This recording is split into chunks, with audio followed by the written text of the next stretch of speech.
Hey everyone, Jason here, digital marketing consultant, and in this customer profile creation guide, you're going to learn the only 3 questions you need to answer in order to create your ideal customer profile. Timestamp table of contents in the description, along with some other helpful video links that I will be referencing throughout this guide. Now, as we dive into these 3 questions, it's important to remember that the only reason we're doing this is so that we can better connect with our ideal prospects and ideal customers. At the end of the day, the whole point of this process is that it's actually practically helpful in helping you craft your sales and marketing messages. Of course, if it's not practical, it's not helpful, then there's no point in doing these exercises, right? So let's go ahead and go through these 3 questions. The first one we have is, who is your ideal customer? Then we're going to go through, what are they doing instead, or where's their attention? And then finally, what do they care about? So let's go ahead and kick things off with the very first question of who they are. And we can break this down into 3 parts. The first part is figuring out something called an identifier, which is what we'll go through right now. And then we want some basic demographic information as well as their actual location. And we'll go through some tools you can use to figure out those second 2 parts. So the first part is the identifier. And this is the very first thing you want to do when you're trying to figure out who your ideal customer is. So we're going to put on our thinking caps here and actually shift the way we're talking for the rest of this video. And I want you to talk in first person when you're going through all these questions. So you want to answer it as if you're your ideal customer. So instead of using they, use I. Instead of using them, use me when you're going through this. It's very important because you want to get inside your ideal customer's head as you create your profile. So here in 5 to 10 words, we want to describe how our ideal customer would describe themselves in the context of your marketplace and niche. So we'll just go through some examples because it's the best way to understand how to do this first part.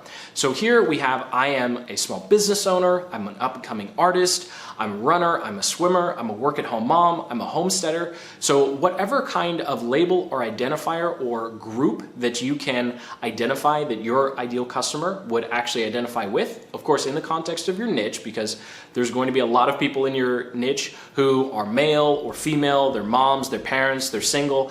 So some of those things, labels don't matter. So they need to be in the context of whatever your product or service is.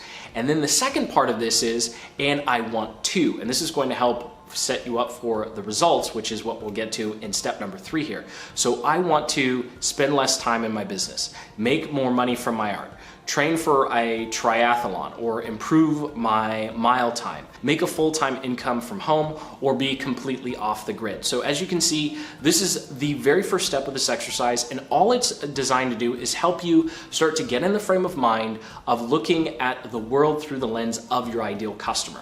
So these next 2 parts are going to be very data and analytical driven. So if that's not your thing, we'll speed through this as quickly as possible. Now there are 2 tools you can use to answer the basic demographic information and figure out their location. So if you already have a website, you already have Google Analytics set up, you're actually good to go. All the data is there for you. If you don't, then you can use Facebook Audience Insights. So let's quickly go through Google Analytics. So inside of Google Analytics, if you're not familiar with it, that's okay. We're only going to spend 30 seconds on this. You can actually go into your dashboard and you can look at your audience and then click on demographics and geo. And here you're going to be able to see all of the age and gender and location data specific to your website. And so this is going to be important because now you're going to specifically know not just who you think, but specifically who actually is visiting your website. Male, female, 60, 30, 25, and then of course what state, province, or country that they are in. And so if you don't have Google Analytics, that's okay, because Facebook Audience Insights actually has you covered with this exact same information. So all you have to do is think of a competitor or influencer in your niche. You can go to the Facebook Audience Insights tool, type in that competitor's name or that influencer's name, and you're going to get their demographic information, which is pretty cool. Now, in order to do this, you do need to have a Facebook ads account. So all you have to do is set up a free Facebook ads account. You don't have to run ads or start paying like you do with a Google Ads account to use Keyword Planner. So you don't have to worry about paying for anything here, and you'll be able to get that information. And you definitely do want to set this up because you're going to need to use this tool for the second question. So here we've answered the first 3 questions. We have an identifier of how your ideal customer customer, labels themselves, and you have the basic demographic information that you need. And so this next step is actually going to be answering the second question, which is where's their attention now? What are they doing instead? So we're going to have a list of 10 things. So the first 5, you want to look up what are the top 5 brands and media properties in your niche. So by brands, I mean potential competitors, businesses that are already giving them products and services inside of your niche or marketplace. And then media properties, these are going to be social profiles, blogs, magazines, even television shows as they specifically relate to your niche. You may have seen some other guides in the past that ask you to figure out what books and television shows your ideal customer might be reading or engaging with, but really as a small business owner or entrepreneur, that doesn't actually matter. What we care about is media that has their attention and companies that have their attention inside of your niche or marketplace, because it needs to actually relate. And this list is actually going to be very helpful when it comes to writing your sales messages and also setting up your traffic. So if you want to learn how to use something like Google Ads or YouTube ads to actually connect with this person, this profile that you're putting together, link in the description to an in-depth video on that. And then once you have those 5, the next 5 are going to be influencers. So these need to be actual individuals, and a great way to figure out, well, who's an influencer in my niche or marketplace is to just ask the question, if you are your ideal customer, where would I, because we're using first person now, where would I go to ask someone? If I could have access to anyone in the world to help me in this particular area of my life, who would I pick up the phone and call? And so those are going to be the influencers in your niche or marketplace. They don't necessarily have to be people who are directly accessible to your ideal customer. And so we've knocked out the first 2 questions. Now we're finally ready for question number 3. And this is really where the rubber meets the road in terms of helping you with your sales copywriting. And you'll see how this ties in a second. And this is asking the question, what do they care about?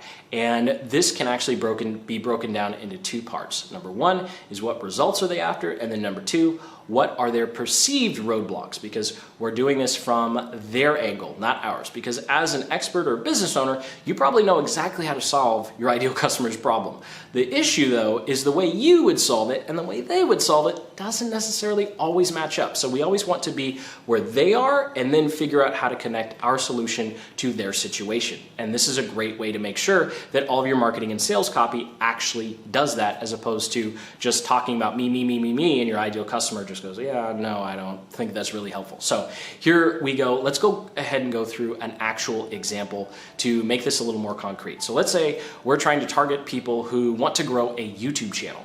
Well, their end result would probably be something like be full-time on YouTube, wake up and make videos on their own schedule, and just enjoy making videos about whatever topic they have. Okay, great. So what do they think, not we, but what do they think, what do I think is getting in the way of becoming a full-time YouTuber and creating videos on my own schedule? Well, if I was that customer profile, I'd probably have things like I need more views on my videos, or I need to get more subscribers much more quickly than I am right now, or maybe my video quality is just not up to par and that's why people aren't watching my videos, and I need to get my videos to start actually ranking because I'm struggling so hard to compete against larger channels.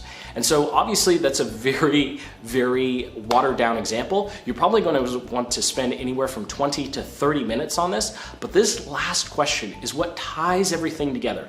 Because in the first question, you're actually going to be able to use all that information to run your advertising, whether you're doing Facebook or YouTube or Google Ads.